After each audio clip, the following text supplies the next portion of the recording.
క్లబ్గా.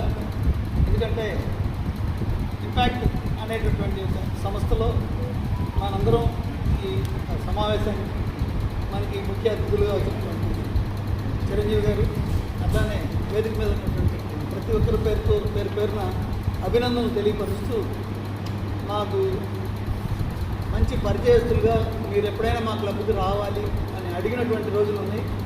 మీరు పిలవకుండానే నేనే వచ్చాను అనేటటువంటి సందర్భాన్ని కూడా ఈ అవకాశంలో ఒక అవకాశంగా తీసుకున్నారు. అలానే సార్ క్లాస్ ఏంటంటే మీకు చాలా అసలు చిల్డ్రన్ అంటే చిన్న పిల్లలు ఎలా ఉంటారు, పెద్దవాళ్ళు అయితే పెద్దవాళ్ళు ఎలా ఉంటారు, మిడిల్ వయసులో ఉంటే మిడిల్ వయసులో ఎలా ఉంటారు, ప్రతి ఒక్కళ్ళు వాళ్ళ రూపాన్ని గుర్తు చేసుకునే విధంగా ఒక పాటలోనే మనిషిని ఆనందింపజేయగలిగేటటువంటి శక్తి సామర్థ్యం ఉన్నటువంటి వ్యక్తి. అలాంటి వ్యక్తి ఎక్కడో మనం రేడియోలోనో ఏ టీవీలోనో చూస్తాం, కానీ అలాంటి వ్యక్తి మన కళ్ళ ముందు కనపడుతూ మీ అందరి యొక్క అభినందనలు అందుకోవడానికి మన బాపట్ల వచ్చినందుకు వారికి ముందుగా బాపట్ల మన ఉన్నటువంటి ఈ క్లబ్ తరఫున వారికి అభినందనలు తెలియపరుస్తూ, మరి ముందు నడిపించడానికి ప్రతినిధులు, మరి అట్లానే డైరెక్టర్సు, మరియు ఇంకా గంపనాగేశ్వరరావు గారు తీసుకున్నటువంటి నిర్ణయాన్ని ఎంత అద్భుతంగా దీన్ని బిల్డ్ చేస్తున్నారంటే, ఇంతటి మహానుభావులు సమయాన్ని వేచించి ఆ సమయాన్ని ఎంతోమందికి ఉపయోగపడేలాగా వాళ్ళు చాలా కృషి చేస్తున్నారు. మాకు ఇందులో మేమంతా ఇప్పుడు మనకు సుబ్బారావు గారు అని ఉన్నారు వైజాగ్లో. ఆయన వయసు ఇప్పుడు దగ్గర 75 పైనే ఉంటాయి. ఎంత హార్డ్ వర్క్ చేస్తారంటే అంత హార్డ్ వర్క్ చేస్తారు. సార్ స్టీల్ ప్లాంట్లో పనిచేస్తారు. Steel plant sir DSL Hindustan ship యార్డ్లో చాలా అద్భుతం. అంటే ప్రతి ఒక్కరు కూడా ఇక్కడున్న ప్రతి ఒక్కరు కూడా అలా తయారవుతారని, అంటే మన టైంని మనమే మిస్ అవుతున్నాం.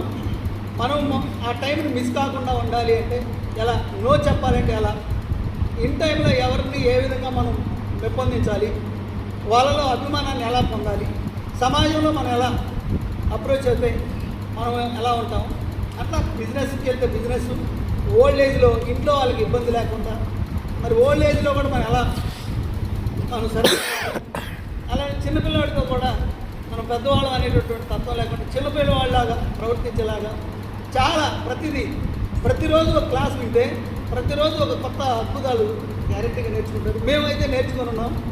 తద్వారా ఈ మీటింగ్స్లో మేము మాట్లాడగలుగుతున్నాం. అంటే కేవలం ఈ క్లబ్లో 132 బ్యాచ్ ట్రైన్ అనే ప్రోగ్రాం ద్వారా చాలా విషయాలు తెలుసుకున్నాం. అలానే చాలామందిని అప్రోచ్ అవ్వడం కూడా చాలా ఈజీగా ఉంది. నేను లాస్ట్ ఒక 2 ఇయర్స్ క్రితం ఒక అసిస్టెంట్ గవర్నర్గా పనిచేయాలి అంటే ఇదే వేదిక మీద మాట్లాడాలి అంటే ఎలా మాట్లాడతాననేటువంటి ఫీల్తో ఉండేవాడిని. అదే టైంలో నేను ట్రైనర్గా చేరటం, నేను ఒక 5 క్లబ్బుల్లో పనిచేశాను ఒక అసిస్టెంట్ గవర్నర్గా. ఒక అద్భుతమైనటువంటి అవకాశం కేవలం నేను ఈ ఇంటర్నేషనల్ ఇంపాక్ట్ ద్వారానే మీ అందరికీ సభాముఖంగా తెలియపరుస్తున్నాను. అలానే మీ అందరూ కూడా మీ టైంని ఎంతో కొంత ఇక్కడ పెట్టుబడి పెడితే గ్యారెంటీగా రిటర్న్ వస్తుంది. ఎలా వస్తుంది అనేది మీరు చూస్తారు. అది వాటికి నేనైతే నమ్మాను, నేనైతే పొందాను. కాబట్టి మీరందరూ కూడా పొందడానికి ఇది ఒక మంచి అవకాశం. మీతో పాటు ఇప్పుడు ఇంటర్మీడియట్ ఇంజనీరింగ్ చదివే పిల్లలకి చాలా అద్భుతమైనటువంటి అవకాశాలు ఈ ట్రైన్ ద ట్రైనర్ అనే ప్రోగ్రాం ద్వారా నేర్చుకోవచ్చు. అట్లానే పెద్దవాళ్ళుగా మనం ఏం చేయాలి, మనం సమాజానికి ఎలా ఉపయోగపడాలి, మనం వాకింగ్ చేస్తా కూడా పక్క మనిషికి ఎలా ఉపయోగపడాలి, మనం అలా జీవిస్తా కూడా పక్కింటి వాళ్ళకి మనం ఎలా హెల్ప్ చేయాలి. ఎందుకంటే ఇవాళ సమాజం అంతా కూడా అవి 3 పద్ధతులతో దూరం అయిపోతుంది. ఆ 3 పద్ధతులు ఏంటి అనేది తెచ్చుకోవాలి. ఇది చాలా ఇంపార్టెంట్ పాయింట్స్. నాకు తెలిసిన వరకు ఏంటంటే ఇప్పుడున్నటువంటి వాళ్ళకి ఎఫెక్షన్ లేదు, హ్యూమన్ వాల్యూస్ లేవు, అలానే సేమ్ రిలేషన్స్ కూడా దెబ్బతినిపోతున్నాయి. అలానే పెళ్లి చేసుకుంటే పిల్లలు కనరు. అలానే మా పార్టీలోకి వచ్చేటప్పుడు ఈ సేవింగ్స్ అంటారా, 40 ఏళ్ళ లోపు ఉన్నటువంటి వాళ్ళు ఎవరు కూడా సేవింగ్స్ చేయట్లేదు. ఇప్పుడు 40 ఏళ్ళు పై పడినటువంటి వాళ్ళే సేవింగ్స్ చేసుకుంటున్నారు. ఎందుకంటే సేవింగ్ అనేది చాలా పెద్ద పార్ట్. ఒక ఇన్సూరెన్సే కాదు, ఏ రంగంలో అయినా ₹1 కానీ ఇలా వేయగలిగితే వాళ్ళు కోటీశ్వరులు అవుతారు.